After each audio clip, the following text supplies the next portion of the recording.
Vamos dar sequência, acompanhando então este painel, que vai iniciar nesse momento com a palavra o senhor Vitor Hugo Ribeiro, que é o moderador desse painel. Obrigado, bom dia a todos, satisfação estar com vocês aqui. Olhar um evento desse, para quem está aqui no ecossistema, desde lá do início, desde lá do começo, né, é muito bacana, muito bom ver um evento desse porte aqui em Porto Velho e estar na presença desses feras aqui, mediando esse painel, uma responsabilidade grande. Mas, bom, vamos lá. Falar um pouco sobre o cenário atual da tecnologia aqui no nosso estado, né? O tema do painel é inovação e tecnologias que estão moldando aí o futuro de Rondônia. E aí eu pediria para que cada um se apresentasse e falasse como que a tecnologia se posiciona no dia a dia, né? No trabalho, no que eles vêm fazendo, cada um nas suas áreas de atuação, como que hoje a tecnologia tem impactado o trabalho de cada um deles. Então, vou começar aqui pelo Gabriel. Olá, pessoal, bom dia a todos. Meu nome é Gabriel Carrijo, eu sou analista de TI do Governo do Estado e estou atualmente como diretor técnico lá da CETIC, que é a Superintendência de Tecnologia do Governo Estadual. Bom, é muito importante, né, para a gente, principalmente na CETIC, né, esse papel é muito importante de tecnologia, porque acaba sendo o nosso dia a dia, né? O nosso dia a dia lá é tecnologia, a gente acaba respirando tecnologia. Nossa superintendência é dividida em 6 coordenadorias, onde das 6, 5 estão envolvidas com o processo de tecnologia da informação. Seja desenvolvimento de software, seja segurança da informação, dados, inteligência artificial. Então, tem várias áreas já trabalhando essas soluções de governo, né, principalmente voltado para governo digital, voltado para gestão de serviços públicos, né. Tem um ponto interessante nosso, né, só para iniciar a conversa e falar um pouco de CETIC também, nós começamos um trabalho muito sério, né, alguns anos atrás, em cima de um ranking que existe sobre oferta de serviços públicos, né. Existe um ranking que ele é feito pelo BID, né, que é o Banco Interamericano de Desenvolvimento, juntamente com a ABEP, que é outra organização, que fala um pouco sobre a evolução da oferta de serviços públicos dentro dos estados, né? E quando nós chegamos lá na CETIC, né, eu ainda enquanto coordenador de infra na época, e há 2 anos atrás como diretor, o Rondônia estava em 24º estado entre os 26 estados e o Distrito Federal, né? E aí a gente foi fazendo um trabalho, quando eu assumi a diretoria nós já estávamos em 17º, e em 2 anos eu tinha colocado a meta de a gente chegar no top 10, né? E aí, graças a Deus, nesse ano de 2025, nós nos tornamos o 10º estado em oferta de serviços públicos digitais a nível de Brasil, à frente de estados tradicionais como Espírito Santo e muitos outros. E nós temos avançado gradativamente nisso, né, aumentando a oferta e aumentando a forma como entregar serviços digitais para o cidadão, né, até porque com o GovBR isso ganhou uma grande notoriedade no nosso país, né, o GovBR ele deu uma alavancada nisso, através do governo federal, e os estados vêm ali trabalhando e correndo atrás para se aproximar, né? E aí tem mais coisa para a gente falar sobre isso, serviço digital, senão vou acabar tomando muito tempo aqui. Vamos passar a palavra. Bom dia a todos, uma satisfação estar compondo aqui esse painel. Eu sou o professor Leandro de Jesus, também sou administrador, tenho mais de 20 anos de experiência em gestão pública, atuo também na área de tecnologia, e sou especialista em inteligência artificial. Então, nós vimos atuando ultimamente junto às empresas, porque nós entendemos que a inteligência artificial ela pode ser uma ferramenta que acelera a produtividade, você pode diminuir custos e, consequentemente, você prestar um serviço de mais qualidade. Então, nós vemos trabalhando bastante para que as empresas elas entendam a necessidade e a importância de ter a inteligência artificial como aliada, tanto nos processos decisórios, nos processos de planejamento da empresa, para que realmente você possa estar no mercado de trabalho atuando da forma melhor possível e, consequentemente, mantendo essa empresa no mercado com qualidade e também com a responsabilidade que tem junto à sociedade. Bom dia a todos. Meu nome é Heráclito. Eu sou técnico em políticas públicas de gestão governamental do governo do estado de Rondônia e atualmente eu atuo na CESAL, né, na Secretaria Estadual de Saúde, né, do Estado de Rondônia, e lá eu estou como coordenador de saúde digital. O trabalho que a gente vem desenvolvendo dentro dessa coordenadoria é da implantação da saúde digital. E o que seria isso propriamente? Seria assim, o serviço, a ampliação do acesso ao serviço por meio de teleconsultas, por meio de teleeducação, por meio de telediagnóstico, e também a gente tem um background, assim, uma parte de desenvolvimento em soluções tecnológicas para aprimorar a prestação do serviço. Então, a gente vem dentro de um contexto nacional de investimento muito importante na digitalização dos serviços de saúde, e nesse processo existe o programa SUS Digital, e esse programa ele vem trazendo recursos para que a gente possa ampliar esse acesso. Uma das iniciativas mais importantes que estão sendo desenvolvidas dentro do estado de Rondônia e também dentro do cenário nacional é a implantação, é a federalização da Rede Nacional de Dados em Saúde, que seria uma espécie de tecnologia, uma plataforma propriamente, para que o dado de saúde do cidadão, a sua jornada de cuidado, chegue na mão dele e disponível para todo médico, independente de qual sistema de saúde ele for acessar. Então, assim, a busca pela interoperabilidade dos dados em saúde para poder facilitar com que essa pessoa tenha o seu cuidado e garantir que ele tenha um cuidado efetivo. Independente se ele estiver recorrendo à iniciativa privada para a sua saúde ou estiver principalmente dentro do aspecto da saúde pública. Então, são desafios interessantes que a gente tem. Então, a gente trabalha bem com a parte de tecnologia, mas a tecnologia dentro da vertente, né, dentro do olhar da saúde e do cuidado do cidadão.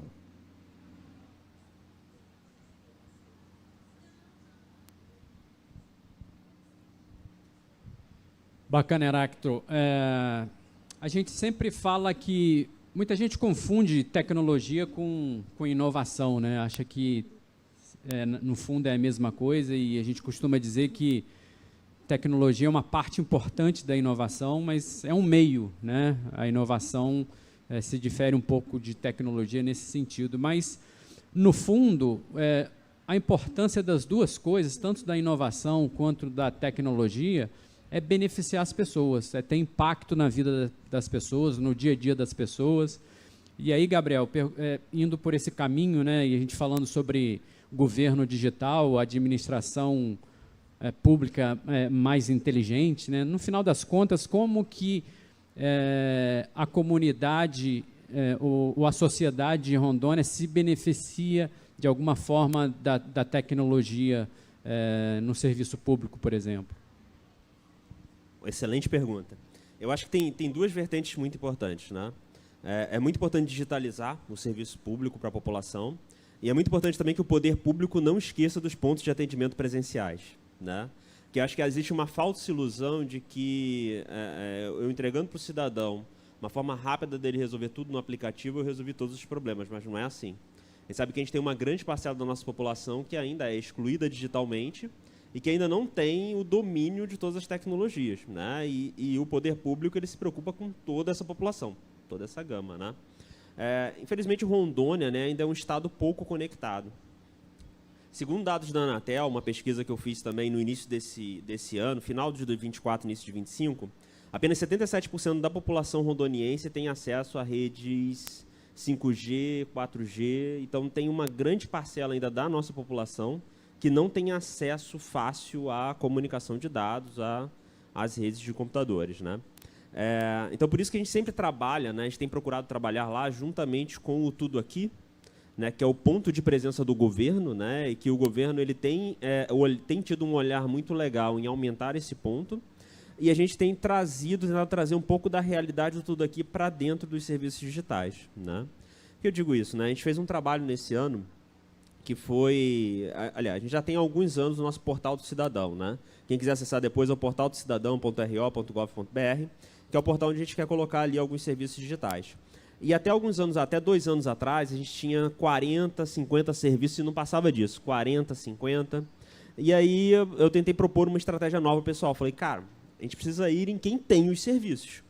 Então, vamos fazer aqui uma comunicação com o Tudo Aqui, vamos trazer o Tudo Aqui para o nosso lado, para a gente poder pegar esses serviços que são presenciais e ter o atendimento digital. E o que foi engraçado, né, e não é nem um demérito quanto ao tudo aqui, mas é muito a realidade de quem está prestando serviço público, né? Que muitas vezes as pessoas acham, o Heráclito também deve ter essa experiência, né? Primeiro já tem uma premissa que servidor público é folgado, né? Já começa por aí. E que é tudo muito fácil, né? E mal sabem que a gente tem que fazer muito com muito pouco. E está todo mundo muito desesperado em resolver as demandas da sociedade e fazer as coisas acontecerem. A gente chegou para o Tudo Aqui e falou assim, Tudo Aqui, me manda a relação dos serviços que você atende. O Tudo Aqui não tinha essa relação dos serviços que atende em cada município. Já pensou nisso? Porque o Tudo Aqui ele é um grande hub, né, com várias secretarias. Então a gente entrou lá, a gente fez todo um trabalho de organizar essas demandas, porque se eu não sei o que eu faço, eu não consigo fazer bem feito. Então a gente teve todo um trabalho lá junto com o Tudo Aqui. Foi um trabalho de um ano e meio, de ir em cada unidade, relacionar esses serviços, trazer os requisitos do serviço, qual documento o cidadão precisa levar, o que ele precisa. E a gente fez um primeiro passo, que é catalogar esses serviços e trazer tudo dentro do portal do cidadão. Então, hoje nós já temos cerca de 160 serviços catalogados, já com todos os serviços Tudo Aqui ali, com todos os requisitos, o que o cidadão precisa levar, o que ele precisa entregar. E a gente chegou nesse primeiro passo para a gente dar o segundo passo, que é automatizar esse atendimento. É trazer agora o seguinte, não, eu tenho o Tudo Aqui presencial e eu quero ter esse mesmo atendimento presencial no meu Tudo Aqui digital. Eu quero também que o cidadão, pegando o celular dele com a conta GovBR, ele consiga entrar e o mesmo serviço que ele vai lá no Tudo Aqui, pegar uma senha, realizar, ele consiga realizar da casa dele, mandando os documentos, interagindo ali, a princípio, ainda com o atendente, que essa é a nossa primeira fase. Então, a gente achou melhor dividir por fases e essa é a primeira fase. E, inclusive, nós estamos lançando, né, isso aqui é novidade até, nós ainda não falamos sobre isso, mas agora, no início do ano, nós vamos lançar uma IA dentro do Portal do Cidadão, para justamente conseguir assessorar o cidadão quanto aos serviços públicos, inclusive os serviços presenciais. Para o cidadão poder chegar nessa IA e poder fazer uma pergunta, olha, eu preciso tirar a minha SIM, a minha carteira de identidade, o que eu preciso fazer? E que eu tenha ali um algoritmo que consiga dar essa orientação, dizer qual documentação ele precisa, onde ele precisa acessar, onde ele precisa preencher um cadastro, uma informação mais fácil e mais simples para o cidadão, para que ele consiga encontrar. Então, de fato, eu também entendo que a tecnologia da informação, eu sou um profissional que vem da área de TI, um profissional de TI, e a tecnologia da informação, eu entendo que ela é o meio para esses processos de inovação. Só que eu entendo também que há um processo de inovação que precisa ser respeitado. Não adianta eu chegar aqui hoje e falar para vocês, não, olha, amanhã nós já vamos ter todos os serviços digitais dentro do portal funcionando, porque é um processo que ele tem acontecido, ele vai acontecer. Aqui no Norte, né, nós, por muitos anos, fomos muito mais excluídos digitalmente do que somos hoje.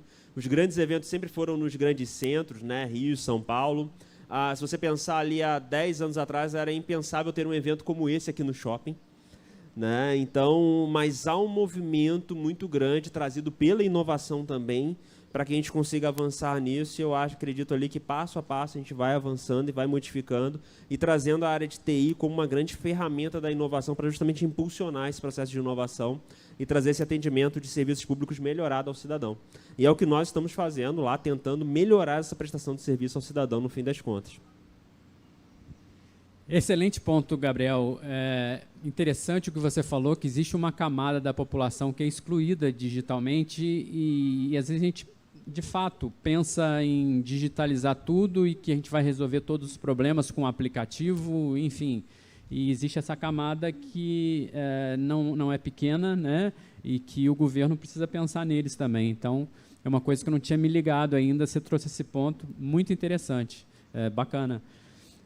Leandro, a gente está falando de governo digital, daqui a pouco a gente vai falar um pouco de saúde digital com o Heráclito. E a iniciativa privada, assim, como que ela se beneficia das tecnologias, né? E como que você enxerga a tecnologia como um benefício para a iniciativa privada? O que você tem feito nesse sentido?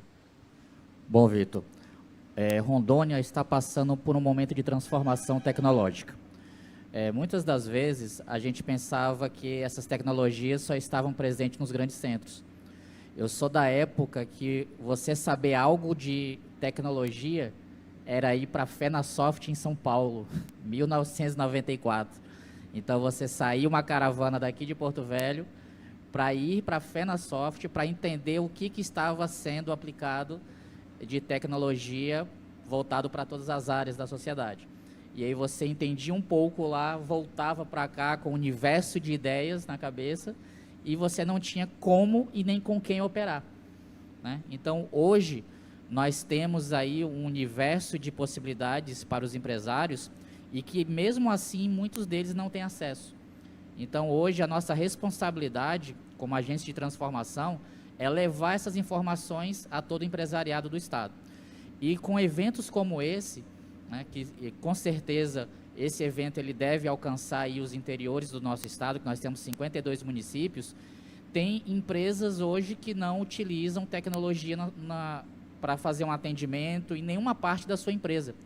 Se a gente for levar isso, por exemplo, para... Nós tivemos no evento lá no tribunal, onde foi falado que nós temos um município que ainda emite nota fiscal com blocos de papel. Então, como está chegando a informação sobre tecnologia para essas empresas, né? Hoje, em Porto Velho, nós temos aí um plus que muitos órgãos estão trabalhando junto aos empresários. O próprio Sebrae mesmo está fazendo palestras, está levando informação, os hubs de inovação. Nós temos aí as startups. Há muito tempo atrás, a gente não ouvia nada sobre startup. Não tinha entendimento nem do que existia ou o que era startup. E hoje nós temos aí várias startups já na nossa capital. O nosso estado ele está se despontando e sendo referência para muitas coisas. Nós vimos que muitos palestrantes aqui do evento vieram o quê? Conhecer o que Rondônia está fazendo de diferente. Nós estamos sendo vistos no Brasil como uma referência. E os empresários, eles têm um desafio muito grande, que é buscar essa tecnologia e trazer isso para dentro das suas empresas como diferencial de serviço. Nós estamos fazendo um estudo junto aos empresários e nós estamos entendendo qual nível de maturidade a empresa está em nível de tecnologia. A gente vê que muitas delas têm um computador lá no balcão e esse computador ele fica praticamente de enfeite. Se você chega e pede, olha, qual foram, me dá um relatório das tuas vendas dos últimos 3 meses. Relatório o quê? Não, tem um caderninho aqui que a gente anota. E aí você vê que aquele computador, às vezes, não tem nem usuário daquele computador. Ele está ali de enfeite porque, em algum momento, ele achou que aquilo ia trazer um benefício para a empresa. Só que muitos empresários estão acordando para isso. Hoje nós temos aí a inteligência artificial que está sendo utilizada muito para melhorar a qualidade de atendimento dos serviços das empresas. Nós fizemos um teste semana passada para ver como que as empresas estavam atuando para responder, quanto tempo eles estavam respondendo os clientes. E a estatística é que a cada 100 empresas, apenas 2 ou às vezes 3 empresas, elas tinham um atendimento automatizado com inteligência artificial. Então, ou seja, o cliente entra em contato ali na sexta-feira, 5 horas da tarde, ele tem que aguardar o funcionário retornar na segunda-feira para me dar uma informação. Enquanto que isso poderia ser resolvido com atendimento automatizado.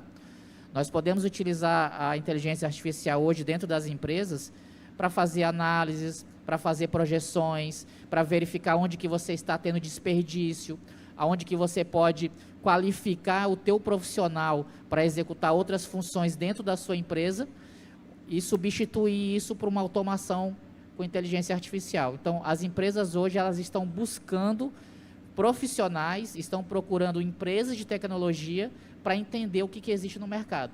E, a partir daí, começar a se profissionalizar e ter um diferencial aí nas suas atividades. Bom, interessante esse ponto também, Leandro, que você falou do protagonismo de Rondônia, né? Isso só acontece, com certeza, porque cada um está fazendo a sua parte, né? Se a gente considerar o governo, por exemplo, a gente está aqui com representantes do governo, está fazendo a parte dele, as instituições de ciência, tecnologia e inovação, como o caso da Faculdade Católica, está fazendo a parte dela, enfim, trazendo esse evento importante para o Estado, né? A iniciativa privada, como você falou, está no caminho. É claro que as coisas não mudam de um dia para o outro, existe um processo, é todo um processo de maturação e de maturidade que a gente vai alcançar, com certeza a gente vai chegar no lugar que a gente quer, mas isso não acontece da noite para o dia. mas cada um fazendo a sua parte, e quem tá aqui nos ouvindo, nos escutando, acompanhando, né, quem está lá acompanhando através da live, né, se cada um fizer a parte que lhe cabe, Rondônia vai avançar, e vai avançar cada vez mais. Então, interessante esse ponto. E aí, meu amigo Heráclito, de saúde digital, eu fico muito à vontade de falar de saúde digital, porque eu sou da área da saúde também. Muita gente até se espanta, né? Mas você é formado em odontologia? Sim, eu sou formado em odontologia, sou da área da saúde. E aí, nesse caminho também, Heráclito, de como que a sociedade se beneficia das tecnologias aplicadas à saúde, né? Se a gente for pensar, por exemplo, naquele cidadão lá em Cabixi, que às vezes precisa de um atendimento especializado, tem que se deslocar até Porto Velho, pega estrada, corre risco, chega aqui, enfim, passa o dia inteiro para fazer uma consulta ou para ter um atendimento, né? Perde 2, 3 dias de produção e 2, 3 dias da sua vida em família, depois tem que voltar para Cabixi. Como que esse cidadão se beneficia dessas ações de saúde digital? E pensando também naquilo que o Gabriel falou e conectando com o que o Gabriel falou, existe uma camada dessa mesma sociedade que não tem essa familiaridade com o digital, né? Então, como que a gente pode equilibrar isso, né? Saúde digital para esse cara lá de Cabixi, para melhorar essa condição de vida dele, mas, por outro lado, muitas vezes ele não tem acesso a isso, não sabe usar. Enfim, como que a gente pode chegar no equilíbrio em relação a isso? Certo. O ponto que você tocou, ele é muito importante. Assim, dentro da saúde digital, o principal aspecto é fazer a ampliação do acesso. E, assim, o cidadão, ele está lá na ponta, às vezes ele está a 800 quilômetros de distância de um médico especialista, e a realidade hoje não se tem como você atrair especialistas, não tem como você levar médicos especialistas para os pequenos municípios. Eles ficam concentrados nos grandes centros. Essa é uma realidade e ela não vai mudar, né? Então, assim, a tecnologia e a inovação, esse processo de desenvolvimento tecnológico, novas formas de aplicar a saúde, ele precisa ser utilizado de maneira intensiva e de maneira responsável para poder possibilitar esse acesso. Então, dentro do estado de Rondônia, já existe implantado um serviço de telesaúde, onde são ofertadas teleconsultas para que os pacientes, por exemplo, que vivam em Pimenteiras, Cabixi, num processo onde ele teria que passar essa quantidade de dias, às vezes, para poder se submeter a uma consulta que levaria em torno de 15 minutos com um especialista, ele passar 4 ou 5 dias propriamente da sua vida, da sua rotina, ele fazer ela por teleconsulta. Então, assim, já foram feitos 97 mil atendimentos em telesaúde por meio de um programa chamado PROAD SUS, né? Esse programa ele vem atendendo algumas subespecialidades, né? Então, especialidades médicas e subespecialidades.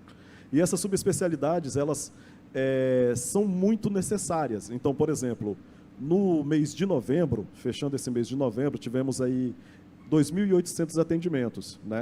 E aí a gente verifica assim, os quantitativos e aonde tem essa capilaridade, né? Por exemplo, assim, Buritis foi o município que mais teve atendimentos no mês de novembro, ele teve 120 atendimentos, né? Agora, assim, Cabixi teve 60 atendimentos. Então, a capilaridade alcança até lá. Aí, como é que você organiza o serviço em saúde para que ele alcance o cidadão? Porque, assim, de fato, a nossa população ela tem um baixo letramento digital e, assim, também tem pouca acessibilidade, né? Então, assim, conectividade é uma dificuldade. Dentro desse aspecto, existem os pontos de atendimento de telesaúde dentro da atenção primária para poder prestar esse serviço. Mas existe também a iniciativa da implantação do Núcleo Estadual de Telesaúde e dos 2 polos de telesaúde, que vão ficar um na Macro 1 e o outro na Macro 2, para poder atender essa população e fazer tanto o letramento digital quanto o atendimento em telesaúde e teleconsultoria.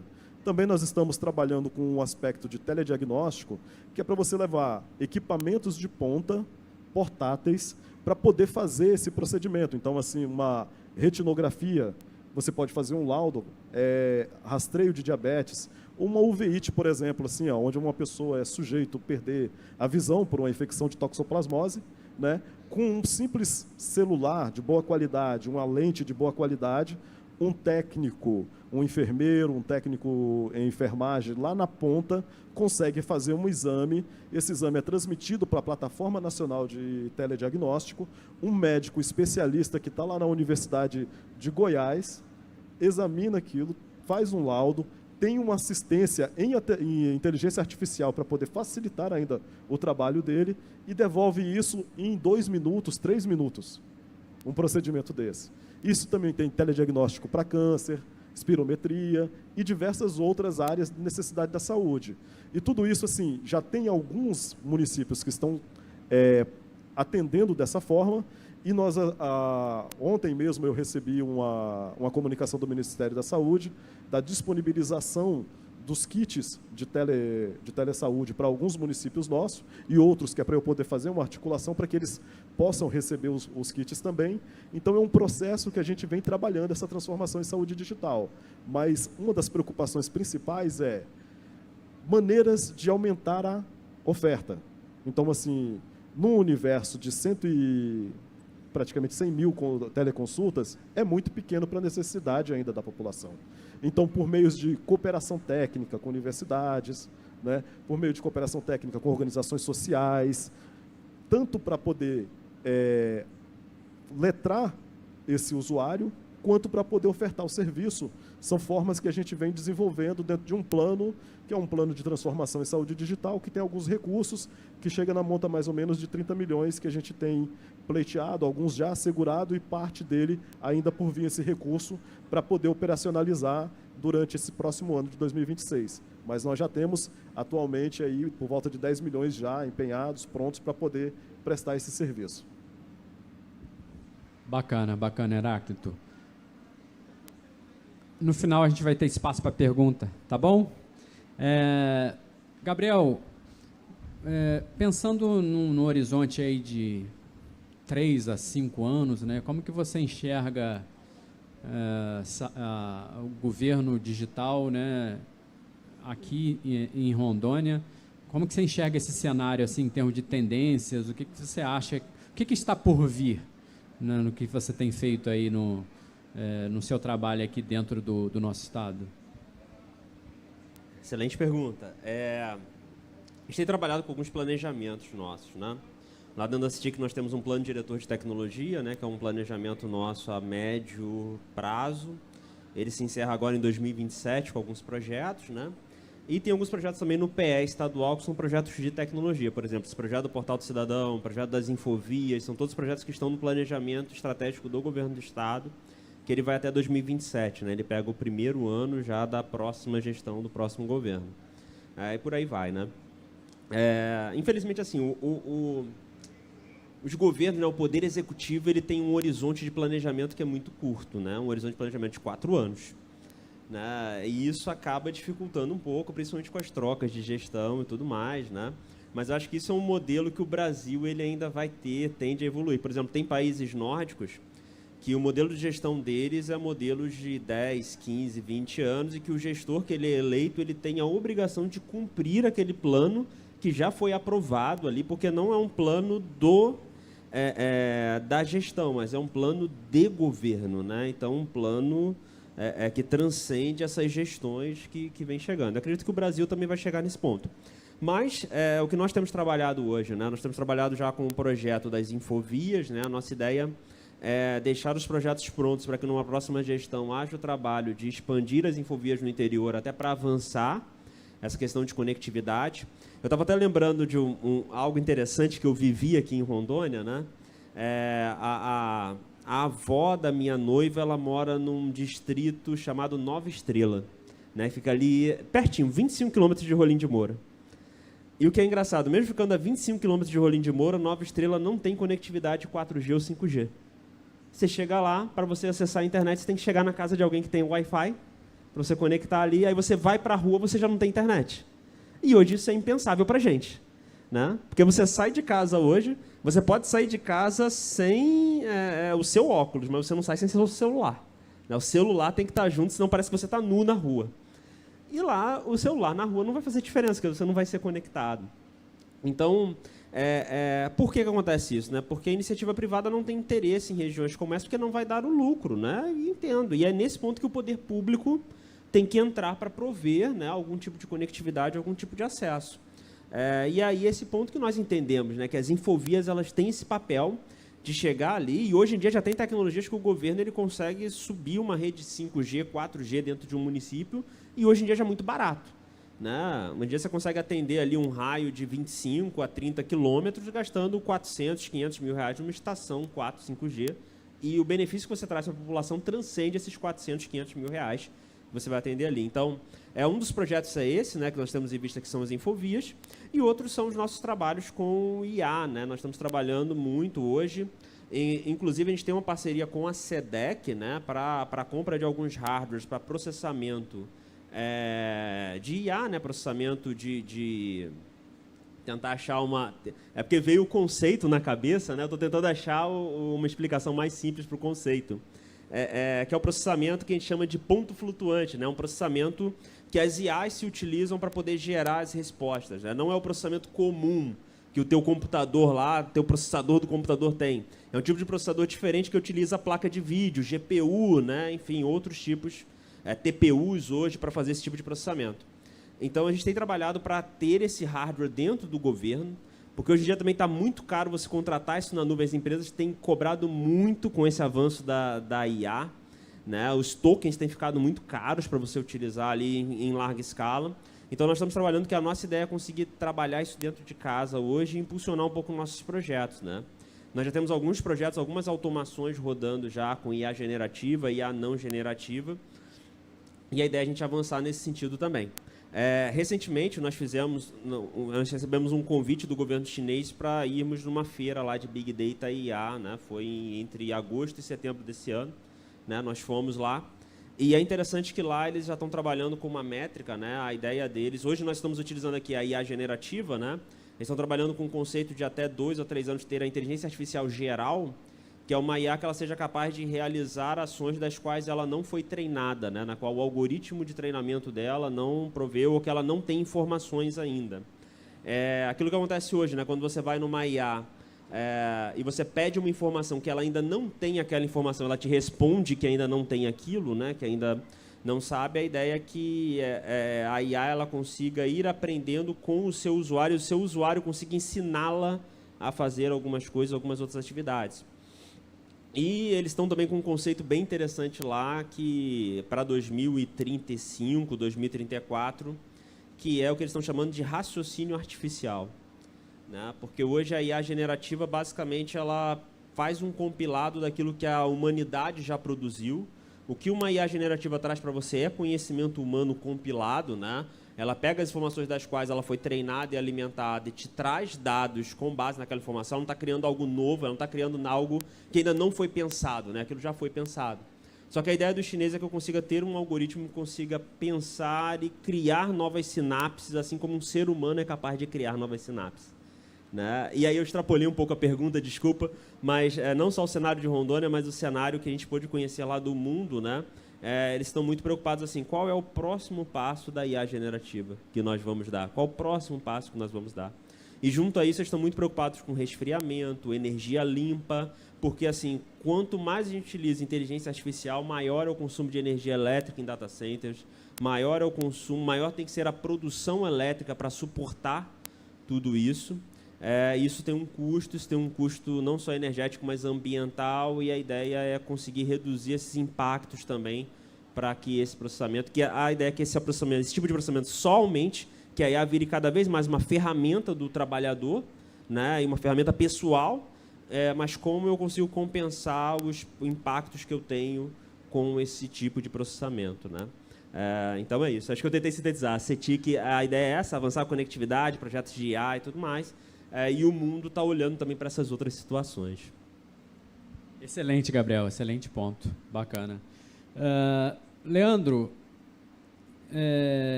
em relação à inteligência artificial e iniciativa privada, o que você enxerga como oportunidade, por exemplo, para um empreendedor um empreendedor que quer resolver um problema da iniciativa privada com inteligência artificial? Quais são as oportunidades que a gente tem no mercado, no seu entendimento, né?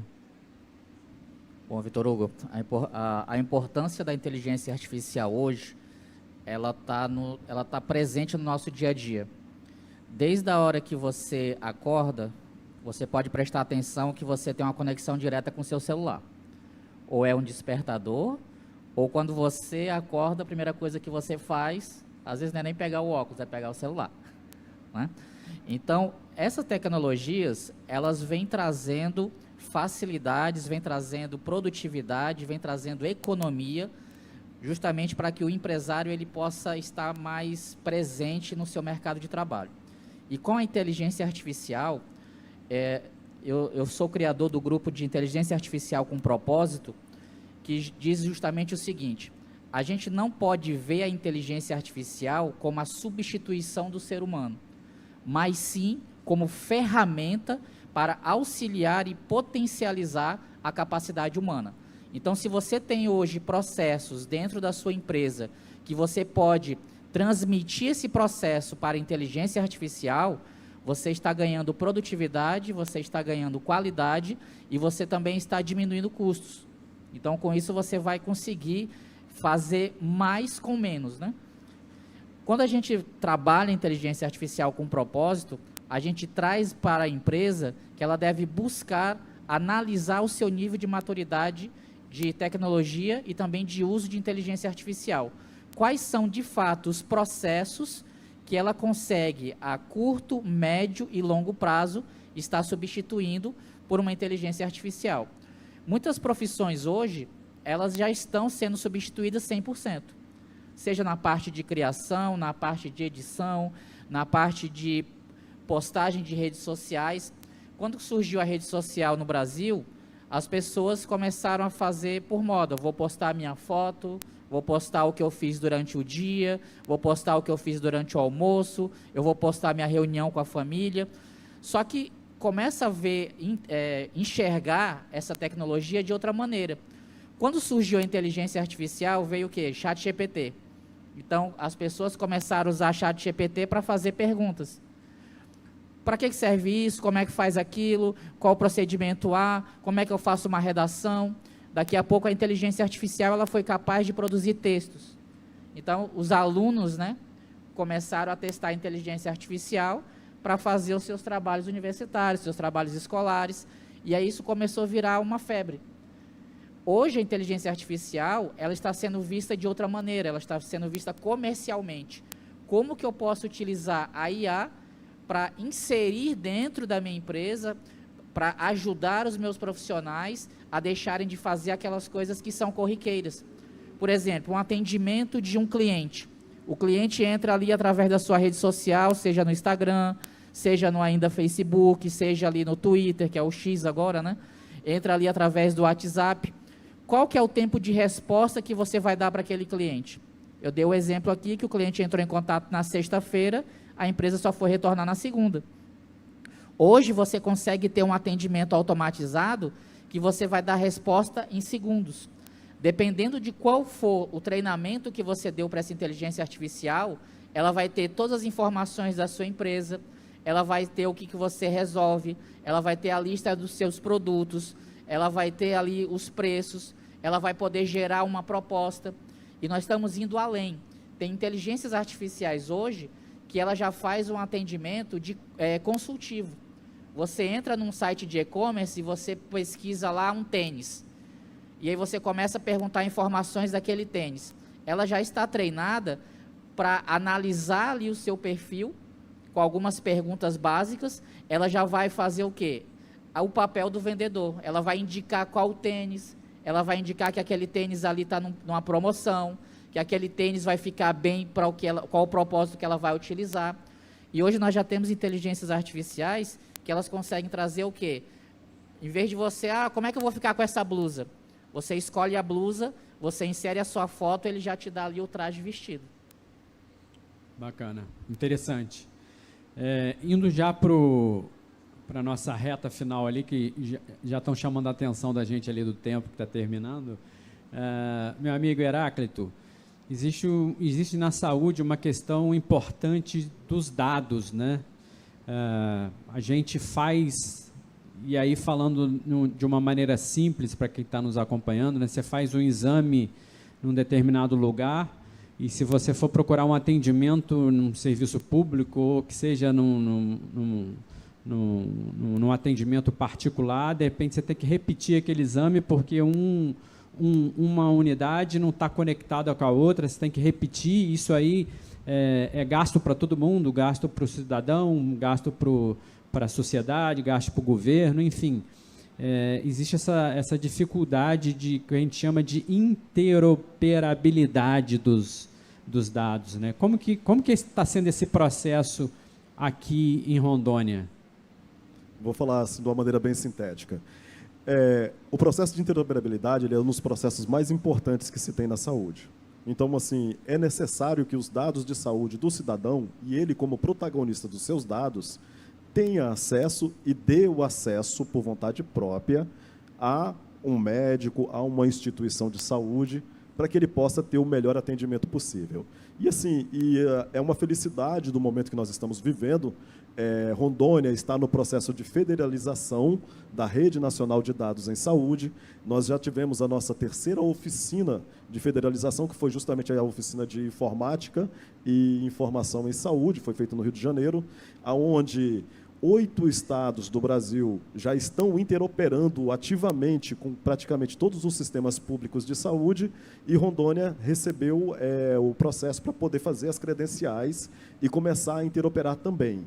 No bucket da federalização, da RNDS, já existem dados de atendimento clínico, já existem dados de exames laboratoriais, dados de regulação. Então, todos esses dados de saúde do paciente, eles vão poder ser acessados, e acessado mediante políticas de acesso a esse dado, bem rigorosas, principalmente tendo ele como o protagonista. É ele quem decide quem acessa o dado. A administração pública trabalha o dado de maneira anonimizada para poder fazer política pública, para poder fazer otimização do serviço, racionalização da forma de prestar o serviço. Então, dentro desse processo, no cronograma da RNDS, nós temos até julho de 2026 para poder completar a interoperabilização. E, principalmente, assim, com relação a isso, ela está evoluindo para um processo onde todos os dados de saúde serão interoperabilizados. Então, a administração pública e a iniciativa privada. Então, se você fez um exame num laboratório privado, aquele seu exame vai para a RNDS e vai poder ser acessado por um outro sistema. Aí o protocolo que está se utilizando para isso é um protocolo chamado FHIR, né, que é o protocolo rápido de interoperabilidade, né, para acesso de dados em saúde, e existe toda uma sistemática de trabalho. Então é algo bem interessante, é algo que já funciona. 8 estados já estão operando dessa forma e os outros 19 estão nesse processo, nesse momento. Aí em fevereiro nós teremos uma nova oficina que vai ser no Pará. E essa oficina ela vai tratar a respeito de governabilidade e segurança da informação. Aí nós teremos mais uma outra oficina 2 meses depois e, por fim, já a disponibilização desses dados. Acho que rapidamente era isso. Boa, interessante. Um assunto denso, complexo e em poucas palavras você conseguiu passar o recado. E já finalizando aqui, foi importante esse momento, né, Gabriel? Enfim, a gente aqui de Rondônia, enfim, eu estou aqui em Rondônia, por exemplo, há 15 anos e já me sinto rondoniense, né? E a gente aqui, muitas vezes, não sabe quanta coisa bacana a gente tem feito. Você lá, no caso da CETIC, falando de governo digital, de administração pública inteligente, né? Enfim, bastante coisa interessante sendo feita. Com o Leandro também, desenvolvendo projetos aí de inovação com inteligência artificial para iniciativa privada, né? O Heráclito, saúde digital, que é a minha área, e eu tive conversando com o Heráclito antes desse painel, um monte de coisa que ele faz, um monte de coisa interessante que ele faz aqui em Rondônia, a gente não sabe, né? Eu, por exemplo, não sabia. Então, eu acho que esse painel foi importante para que a gente pudesse fazer um apanhado geral de como que a inovação e essas tecnologias já estão impactando e estão moldando o futuro de Rondônia. Então, agradeço a vocês pela participação e a vocês aí por terem nos acompanhado até agora. Muito obrigado, viu?